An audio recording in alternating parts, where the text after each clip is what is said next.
करना खुद को, किस परिवेश में क्या पोशाक पहनना चाहिए, कैसे आचरण करना चाहिए, किसके साथ कैसे कथा बोलना चाहिए, कैसे व्यवहार करना चाहिए। समुदाय ये अभिव्यक्तिगत प्रकाश को आप लोग जानिए और इस अभिव्यक्तिगत प्रकाश को जान के आप लोग इसको जिंदगी में उतार के चलाने का कोशिश कीजिए। ये सबसे बड़ी बात है।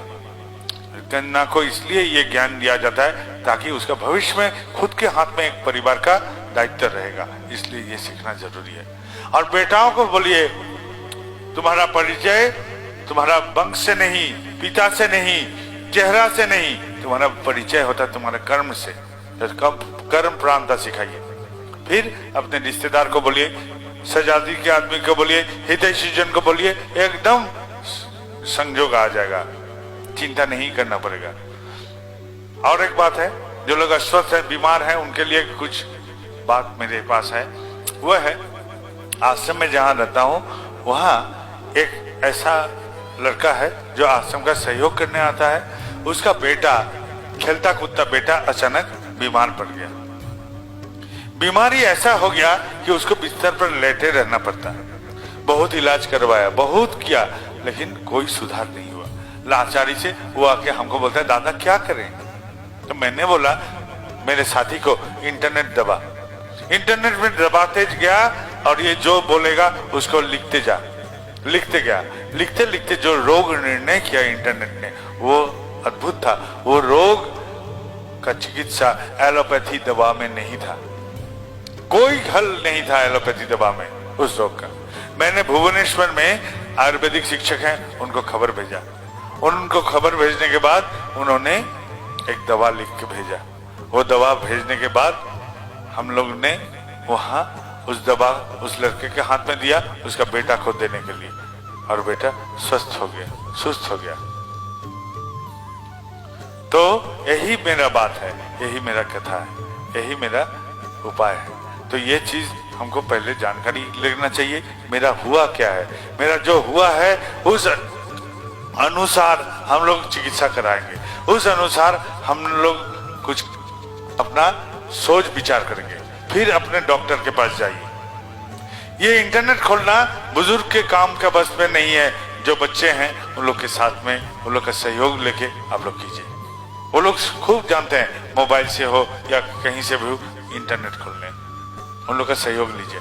फिर क्या कीजिएगा, चिकित्सक का संधान कीजिए। वो लोग जो चिकित्सा बोलते हैं उसको पालन कीजिए और आनंद में रहने का कोशिश कीजिएगा। आनंद में नहीं रहने से किसी का रोग हल नहीं होगा। कोई भी चिकित्सा कराइए वो हल नहीं होगा। आनंद में रहना जरूरी है। जो भी हुआ है मैं आनंद में हूं, ये आनंद होना जरूरी है। क्यों? क्योंकि जिंदगी है तेज बहाव नदी जैसा। ये नदी में यदि कैसा होता है जीवन, तेज बहाव नदी। उस बहाव में यदि हमको नाव को ठीक रखना है तो नाव को हम पार का एक गाछ के साथ बांध देते हैं ताकि नाव भाग ना जाए। और ये जो बांधते हैं उससे नाव हिलता डुलता है तेज बहाव में, लेकिन भागता नहीं है। और वो बंधन जो है वही है मेरा दीक्षा। क्यों दीक्षा लें? क्योंकि मेरे संसार का जो स्थिति है, तो हम लोग को ये दीक्षा लेना जरूरी है मन का रक्षा के लिए। जीव से मेरा फर्क किसमें होता है? जीव से मेरा फर्क होता है मन से। मन से ही फर्क होता है जीवों से मेरा। क्योंकि जीव जंतु चाहता है आहार, निद्रा, मैथुन, लेकिन हम इंसान चाहते हैं इसके बदले और कुछ। हम लोग चाहते हैं मेरा जिंदगी जो भी है, जहां भी है, उससे और बेहतर कैसे बने, जैसा हूं उससे और भी अच्छा कैसे रखूं। ये सोच मेरे मन मुझे देता है। अंग्रेजी में एक प्रबाद है, एक कथा है, God created man of his own image, यानी कि ईश्वर ने हमको उनके प्रतिबिंबित रूप देके भेजे हैं। तो ये मन है उसका सबसे बड़ा अहम हिस्सा। इस मन लेके हम दीक्षा लेके चलते हैं। और घर में हम लोग का जो संसार का चित्र है, यदि माँ बाप, पति पत्नी, बेटा बेटी, किसी का कुछ हो जाता है तो हम लोग बहुत परेशान हो जाता है, बहुत कष्ट होता है, बहुत लगता है, दुखता है। शरीर में नहीं, मन में। पति का देहांत हो गया तो पत्नी का मन की अवस्था कैसा होगा, जो अगले निवाला वो खा सकेगा। यदि पत्नी का देहांत हो गया तो पति कैसे अगले निवाला खाएगा, इसका मन को कैसे आगे बढ़ाएगा, इस मन का रक्षा करने के लिए एक गुरु चाहिए। ये गुरुकरण इसलिए हम लोग करते हैं, खुद का रक्षा करने के लिए, बचाव करने के लिए। अब सांसारिक चित्र में हम लोग क्या करते हैं, वो गाली देता है तो हम गाली देते हैं, वो मंद आचरण करता है तो मैं मंद आचरण करता हूं, वो ढेला मारता है तो मैं पत्थर मार देता हूं। हम लोग सामाजिक स्थिति में ऐसा करके व्यवहार करते हैं। अब जब गुरु ग्रहण कर लिए हैं तब सबसे पहली बात क्या होगा, वो जो मंद आचरण करता था, ये मंद आचरण यदि मेरे ठाकुर के साथ करता तो ठाकुर इसके साथ क्या व्यवहार करते, वही मैं करने का कोशिश करूंगा। अब से इसको मंद आचरण लौटाऊंगा नहीं।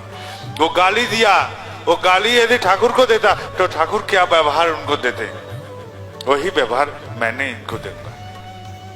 वो पत्थर मारा था, मैं भी पत्थर मार दिया उसको, अभी पत्थर के बदले पत्थर या ढेरा नहीं मारूंगा, बल्कि ये पत्थर यदि ठाकुर जी को मारता तो ठाकुर जी जो व्यवहार इनको लौटाते वही व्यवहार मैं करूंगा। बुद्धि से ये व्यवहार मैंने करना शुरू कर दिया। ये व्यवहार जब करते रहेंगे तो क्या होगा, इस व्यवहार का करने से मेरे भीतर ठाकुरत्व जगेगा। ठाकुरत्व जगना मतलब मैं ठाकुर को क्या समझता हूं और उस समझ के साथ मैं वैसा ही करने का कोशिश करता हूं, यही है ठाकुरत्व जगना। और ठाकुरत्व नहीं जगने से कोई मेरा केंद्र नहीं, कोई मेरा ठाकुर नहीं। ये जगना जरूरी है, ये रहना जरूरी है, यही है ठाकुरत्व जगना। ठाकुरत्व किस लिए जगाते हैं हम लोग, क्योंकि अज्ञानी वही है जो मंदिर में भगवान को खोजेगा, अज्ञानी वही है जो मूर्ति में भगवान खोजेगा, जो मनुष्य में भगवान खोजेगा, और ज्ञानी वही है जो खुद के भीतर उनको जागृत करेगा। मंथन करने से जैसे ननी का उत्थान होता है, ननी जब पाते हैं हम लोग, मक्खन मिलता है मंथन करने से, तो वैसा ही हम मंथन करेंगे खुद को। और इस मंथन से गुरु का एक एक बात, एक एक चीज चरित्रगत करने की कोशिश करते रहता हूं। ये जो चरित्रगत करते रहता हूं, पहले बुद्धि से, फिर एक दिन वो संस्कार में बदल जाता है। संस्कार क्या है, बुद्धि भी क्या है, बुद्धि है जो हमको हाँ ना के समझ में लेके सही दिशा देता है, वही है बुद्धि। और संस्कार क्या है, संस्कार सीधा ढंग से बोले, हम पैखाना में जो जाते हैं सोच करके लौटते हैं, भूलते नहीं है, सोच करना भूल नहीं जाते हैं, वो संस्कार में बदल गया। यही है, सीधा बात से बोलिए तो संस्कार यही है, जिसको सोचना नहीं पड़ता है, जो ऑटोमेटिक होगा, सतह होगा, वही है संस्कार। सीधे ढंग से बोले तो यही संस्कार है। तो संस्कारगत हो जाते हैं जब ठाकुर, चरित्रगत हो जाते हैं जब ठाकुर, तो आदमी बोलेगा ये ठाकुर का आदमी है, ये ठाकुर जी का प्रकाश होता है, इससे इसका चलन कथन सब ठाकुर जी का प्रकाश करता है, तो वही है सार्थक मेरा चलन का।